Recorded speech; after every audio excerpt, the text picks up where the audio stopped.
The guard at the gate did not ask his name. He did not check his papers. He looked at the uniform, the green painted cap, the cardboard insignia, the officer's coat that fit just well enough, and he opened the gate. 2 men walked through. Neither of them was German. One was a 25-year-old British lieutenant who had been shot in the thigh at Calais, captured, starved, interrogated, transferred to 3 different camps, thrown into solitary confinement, and told he would be executed for insulting the German army. His name was Airey Neave. And on the night of January 5, 1942, he walked out of the most secure prisoner of war camp in Nazi-occupied Europe dressed as a German officer. Nobody stopped him. Nobody questioned him. Nobody asked his name. Colditz Castle sat on a cliff above the river Mulde in Saxony, 25 miles south of Leipzig. It was not designed to be a prison. It was a medieval fortress, Gothic spires, sheer walls, a dry moat that dropped 40 feet into rock. The Germans looked at it and saw something better than a prison. They saw a cage that nature had already built. Hermann Göring himself declared it escape-proof. The Wehrmacht turned it into a Sonderlager, the only special category camp in all of Germany, and filled it with the men they considered the most dangerous prisoners in Europe. Not dangerous because they were violent. Dangerous because they would not stop trying to leave. Over 500 officers from Britain, France, Poland, Belgium, and the Netherlands lived inside those walls. Every one of them had already escaped from at least one other camp.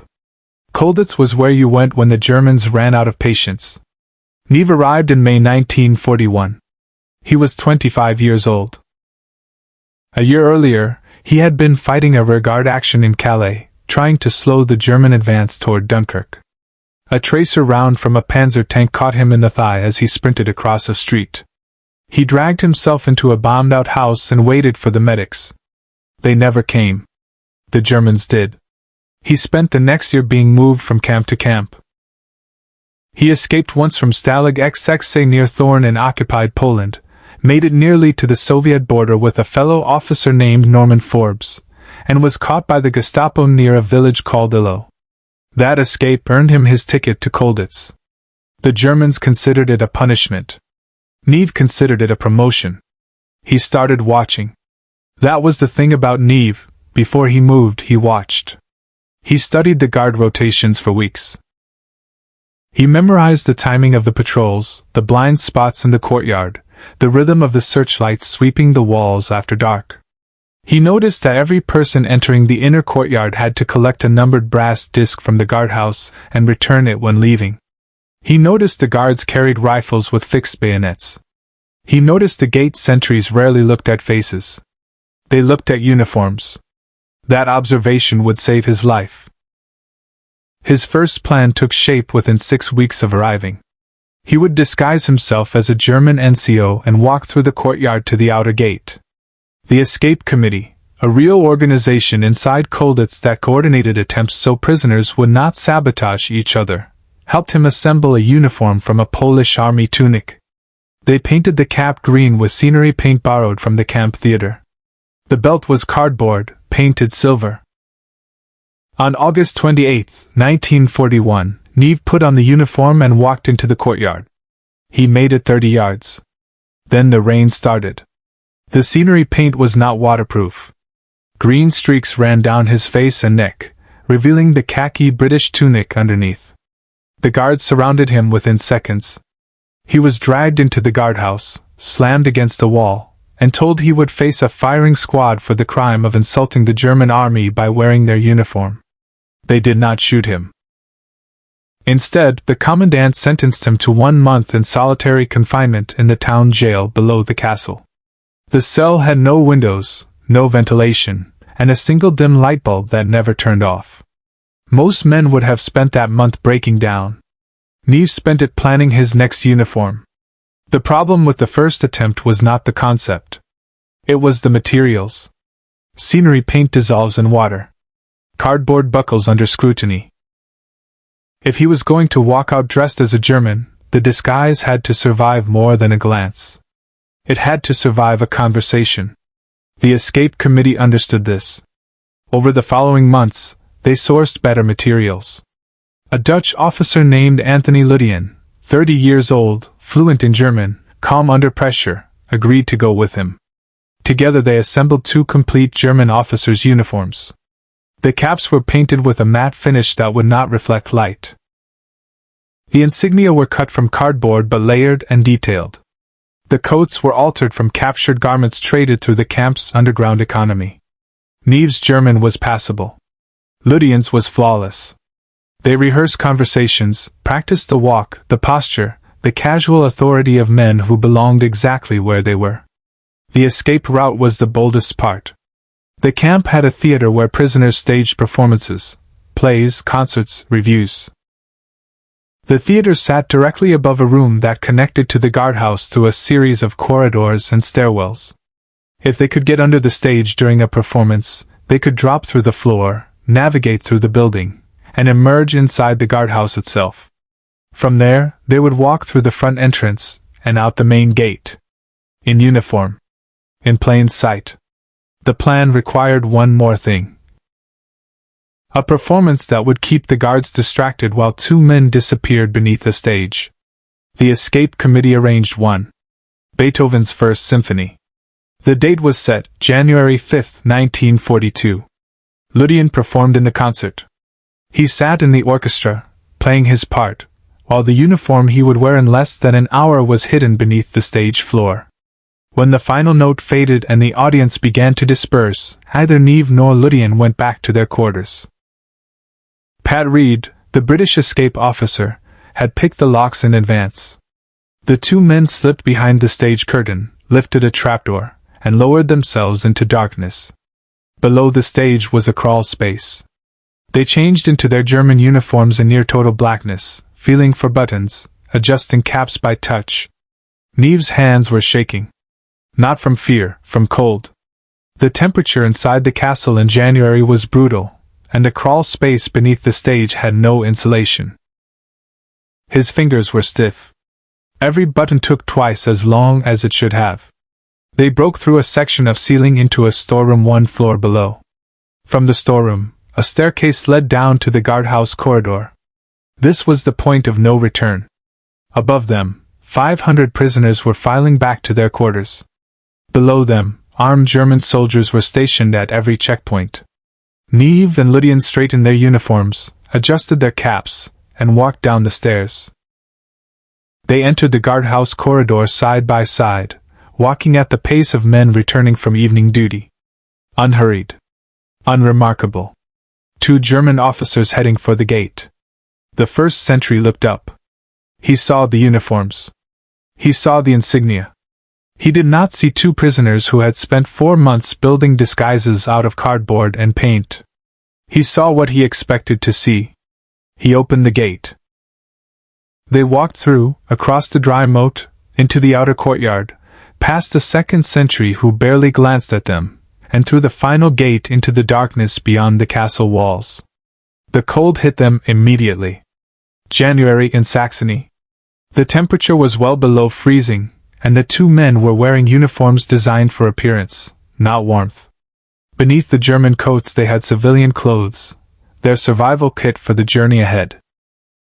Once clear of the castle grounds, they stripped off the uniforms, buried them in snow, and became 2 German workmen heading south. The plan was to reach neutral Switzerland, roughly 400 miles on foot, and by train through the heart of Nazi Germany. They had forged papers, a small amount of German currency obtained through the escape committee, and a memorized route that other escaped prisoners had mapped before them. The route passed through Leipzig, then south through Saxony toward the Swiss border near the town of Singen. At 5:45 the next morning, they boarded a train at Liesling station. 2 workmen. Nothing unusual. The train was crowded with soldiers and civilians, and Neave and Ludian sat quietly, avoiding eye contact, speaking only when necessary. Ludian handled any conversations. His German was indistinguishable from a native speaker's. Neave kept his mouth shut and let his companion do the talking. They changed trains in Leipzig without incident. South of Leipzig, the landscape opened into farmland and forest. Every mile was a mile closer to Switzerland and a mile deeper into the most heavily policed nation on earth. On the second night, walking along a road south of Singen, a Hitler Youth patrol stopped them. Neave's pulse hammered. These were teenagers, 15, 16 years old, but they carried authority, and they were looking for exactly what Neave and Lieutenant were. 2 escaped prisoners of war reported in the district. Lieutenant spoke. He told them they were Westphalian workmen, traveling south for a construction job. His accent was perfect. His manner was bored, tired, mildly annoyed at being stopped. The boys conferred.